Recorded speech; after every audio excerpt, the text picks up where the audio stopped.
নমস্কাৰ, মই পাৰ্থপ্ৰতিম নেওগৰ লগত আছোঁ। পাৰ্থপ্ৰতিম নেওগ হ'ল অসমৰ এজন উদীয়মান সাংস্কৃতিক কৰ্মী। যি সময়ত বহু সময়ত আমি দেখিছোঁ যে বহু যুৱ প্ৰজন্ম যি সময়ত আমাৰ শিপাডালৰ পৰা আঁতৰি গৈছে, আধুনিক জগতৰ মাজত তেওঁলোক গুচি গৈছে, সেই সময়ত পাৰ্থপ্ৰতিম নেওগে অসমীয়া জাতিৰ শিপা বিচাৰি অসমৰ লোক সংস্কৃতি ফ'ক কালচাৰৰ লগত নিজকে জড়িত কৰি পেলাইছে।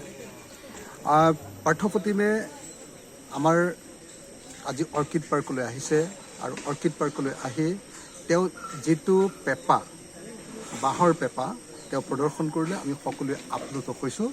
তেওঁ বহুত ডাঙৰ, অসমৰ ভিতৰতে আটাইতকৈ ডাঙৰ বাঁহৰ পেঁপাটো আজি আমাৰ হাতত প্ৰদান কৰিছে।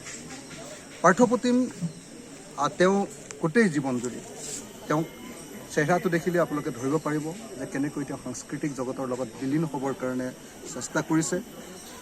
পাৰ্থপ্ৰতিমে যিখন গগনা আজি আমাৰ সন্মুখত বজাই দেখুৱালে, তেনেকুৱা গগনাৰ মাত মই জীৱনত খুব কমেই শুনিছোঁ।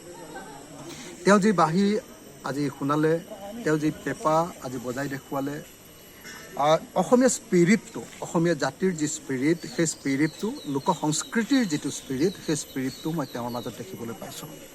সেইকাৰণে পাৰ্থপ্ৰতিম নেওগক মোৰ তৰফৰ পৰা, আমাৰ সমগ্ৰ অসমবাসী ৰাইজৰ তৰফৰ পৰা, অসমৰ কাৰণে কাম কৰা মানুহবিলাকৰ তৰফৰ পৰা মই পাৰ্থপ্ৰতিমলৈ শুভেচ্ছা জনাইছোঁ। তেওঁ খুব ভালকৈ অসমীয়া জাতিৰ কাৰণে আৰু বেছি কাম কৰক। সঁচাকৈ অসমৰ লোক সংস্কৃতিক, লোক কৃষ্টিক তেওঁ জগত সভালৈ লৈ যাওক আৰু তেওঁৰ জীৱনৰ গোটেই সাধনাই সঁচাকৈ এটা সাৰ্থকতা লাভ কৰোঁ, এই আশা কৰি মই পাৰ্থপ্ৰতিমক শুভেচ্ছা জনাইছোঁ, ওলগ জনাইছোঁ আৰু আশা কৰিছোঁ সঁচাকৈ পাৰ্থপ্ৰতিমে অসমীয়া সংস্কৃতি জগতৰ, অসমৰ সাংস্কৃতিক জগতখনত সঁচাকৈ এটা খোজ ৰাখি যাব পাৰিব। ধন্যবাদ।